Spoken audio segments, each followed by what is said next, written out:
Hello everyone, and welcome once again to Caleb Likes Books. Today I have another book review for you for Halloween. This is a bit of an extra video this week. I already have my Monday and Friday videos done for this week. In fact, the Monday video has already come out.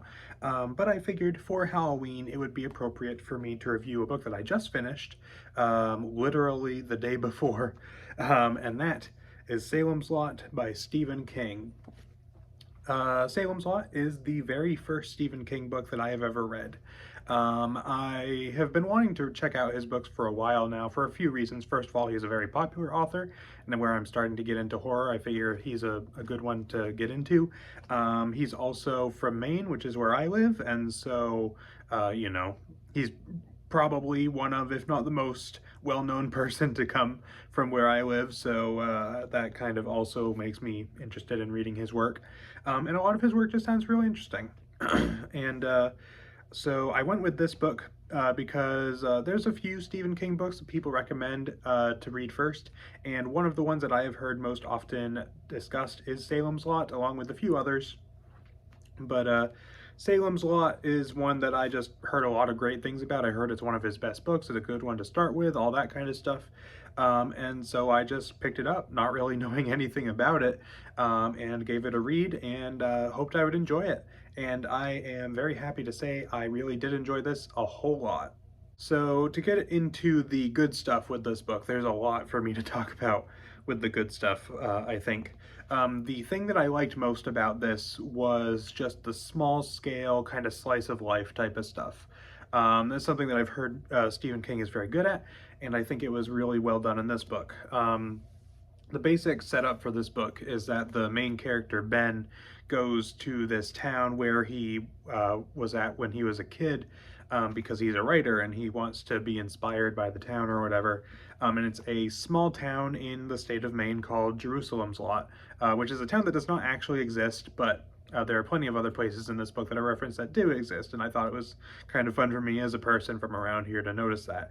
But he goes to Jerusalem's Lot, which is this kind of small southern Maine town, and all that stuff, and stuff happens, of course. But the one of the things I really liked about this was how well Stephen King wrote the town of Jerusalem's Lot, or Salem's Lot, as it's called in the title. Um, I think that was done really well. You get to know a lot of the characters. One thing I liked about this, kind of jumping around a bit, so I apologize, but all this stuff kind of ties together. One thing about the structure of this book that I thought was really interesting was that you would have a few chapters here and there taking place from specific characters' point of views, and then you would also get really lengthy chapters from the perspectives of multiple people within the town, which would really flesh out the town a lot, which I really enjoyed. And I think that was one of the big things I enjoyed about this book, was seeing all the different people of the town and all of that. And it does make the book a bit slow because you're not getting a whole lot of main plot in those sections of the book. You get a little bit more of it as the book goes along in those sections, but say the first section of the book that is about the people of the town, you don't get a whole lot of what feels like main plot during that section, but it does a whole lot to flesh out the town, to flesh out the people within the town, and to get you invested in this town, and it makes the events of the book later on, I think, hit a lot harder. So it's something that I think is really necessary to be there. But that's something I really enjoyed. I think King did a really good job of writing the people of this small town. It feels like a community that is, very small and tight-knit, and very interesting to see the lives of all these different people within it. And I really enjoyed the characters here. I don't think that all of them were amazing necessarily. I think they were all very well done. They felt like real people. They were all interesting to see interact with each other. There were a handful of standouts for me. I would say the big standout for me was Father Callahan. And I also really enjoyed Straker as well as a couple other characters. Ben, the main protagonist, was good here too. But you know, all the characters were done really well, and I really enjoyed their interactions. I was invested in what was going on with them, and all that stuff. I did also really enjoy the horror elements of this book, which I'm not going to spoil what exactly it is, because even though I knew it going in, exactly what the thing is that's happening in this book, I don't really want to give that away if you don't know what it is, because I think it would be really effective to find out as you read the book. But if you know what it is, then you know what I'm talking about. But I really enjoyed that in this book, and seeing how that progressed throughout the book, because you know, you go into this book and it has the very small town slice of life sort of feel at the beginning of it, and then you get these little hints that something's not quite right, but it's just like little things here and there happening, and you're just like, oh, that seems a little not great. And then it just builds and builds over the course of the book, to the point where I was sitting there reading it, you know, 2/3 of the way through the book, or whatever, and I'm imagining where this scenario can go, and it does go there, to the place where I was imagining, and I was like, this could be really bad. And it was super interesting just seeing that progression. And I think that the development of the town and the people within the town really helped that element of the book to land, because you know, the horror elements of this book would be fine on their own, but it hits so much harder because you see what this town is like already, and you really get an attachment to it. And then, because of that, when bad things start to happen to the people in the town, you really feel for them, and you feel for the town itself, and the state of things changes dramatically over the course of this book.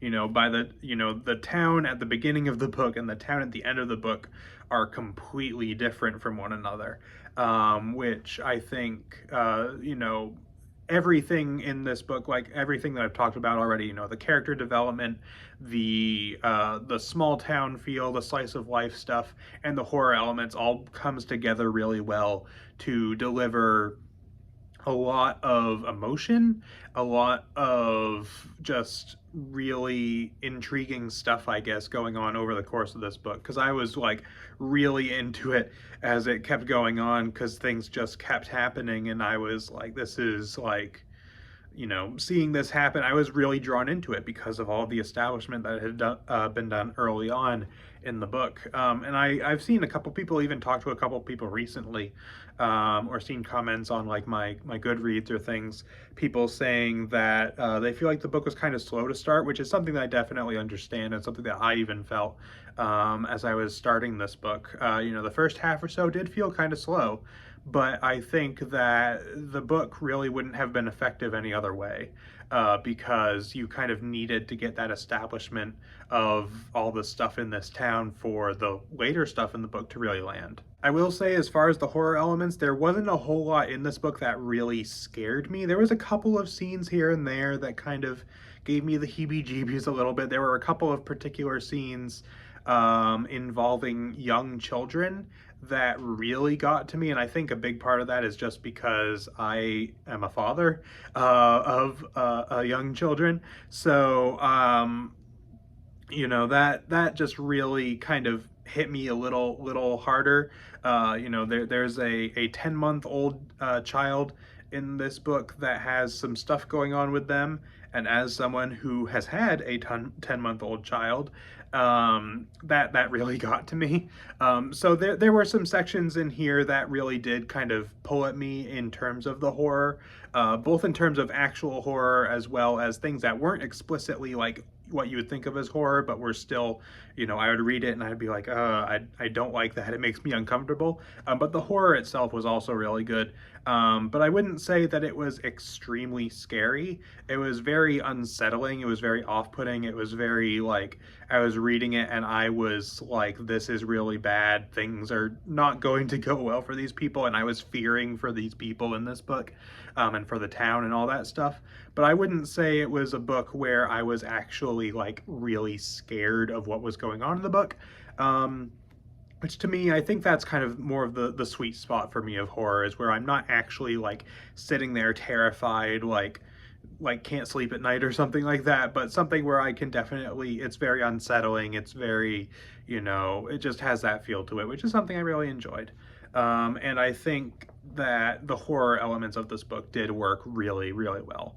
And again, the establishment of the town and all that kind of stuff really made that land very, very well for me. As far as negatives for this book, I don't have a lot to talk about that I haven't already mentioned. Mainly that the book did feel a little slow to start, but again, I think that also worked in the book's favor, even though it didn't feel like it at the time. So it's kind of one of those things that is a negative, but it's also kind of not, just because I think it was beneficial in the long run. But it does definitely feel a little slow to start, and I also think that the later parts of this book, particularly in the last, I don't know, 100 pages or so, maybe 150 pages, did start to lose a little steam for me. Some of the stuff going on was getting really interesting, and then for some reason it just kind of lost a little steam for me. And not that the ending of this book was bad, because I don't think it was. I have heard that Stephen King has a reputation for not writing great endings. I don't believe that was the case here. I don't actually know what the general perception of the ending of this book is, but I personally thought the ending was really good. And I actually really enjoyed it. But I don't know, it just felt like as things were ramping up, it just felt slightly maybe anticlimactic to me, just because things were building and building so much. But yeah, I mean, the ending was still really good, and I really enjoyed it on most levels, but something about it just fell slightly flat for me, where I just wasn't as engaged as I was actually reading it. But having, finished the book now and looking at what the ending actually was, I actually rather enjoyed it. So somewhat conflicting feelings on that, but generally I did like the ending. It just didn't quite, land as well for me as I think it could have, just because things were built up so much. And it didn't have as like big of an ending as you might expect after that. I guess that's the best way I can put it. So overall, I did really, really love this book. I considered doing a spoiler section on this book, which I don't think I'm going to do, even though there are some things that I could maybe talk about. But most of what I would be talking about, I've already basically said. I would just be saying this is exactly what I was referring to. So I'm not going to do that, but if you have spoiler related questions or wondering my particular thoughts on anything, you can leave them in the comments if you would like. But yeah, I really enjoyed this book a lot. Like I said, it did take a little while to get going, but once it got going, I was all in. I didn't want to stop reading it. I was super into it, and I really enjoyed this book a lot overall. Definitely will be reading some more Stephen King now that I have read this book. This book sold me on Stephen King for sure.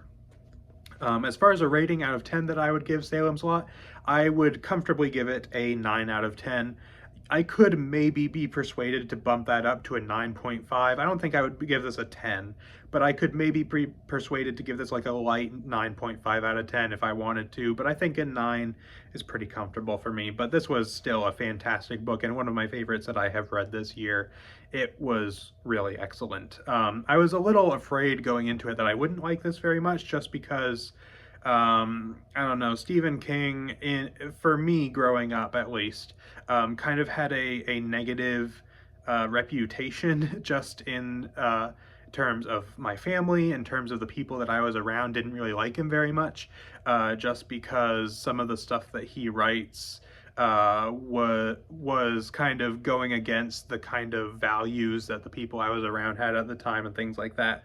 So I had a little bit of unsure feelings about getting into this, just because some of that was still hanging around in the back of my mind, I guess. But this book definitely did sell Stephen King for me, and I definitely will intend to read more of his books in the future. I'm not sure which ones I'm going to read. Obviously, It sounds very intriguing to me. I also am very interested in the book Revival. I really want to read The Dark Tower at some point, but I'll probably wait until I've read a few more of his books. I really want to read Pet Sematary and Carrie and all those other really big Stephen King books. Let me know down in the comments which ones you would recommend for a first-time Stephen King reader, if I really enjoyed this book. So that is pretty much it for this video. So let me know in the comments what you think of this book if you have read it, and if not, if you are interested in reading it, or if you've read any other Stephen King, what you think of his work or whatever. And again, if you have any recommendations for me of books of his that you would particularly recommend, leave those in the comments, because I will definitely be checking out some more. So that is pretty much it for this video. So thank you all for watching, and I will see you guys next time.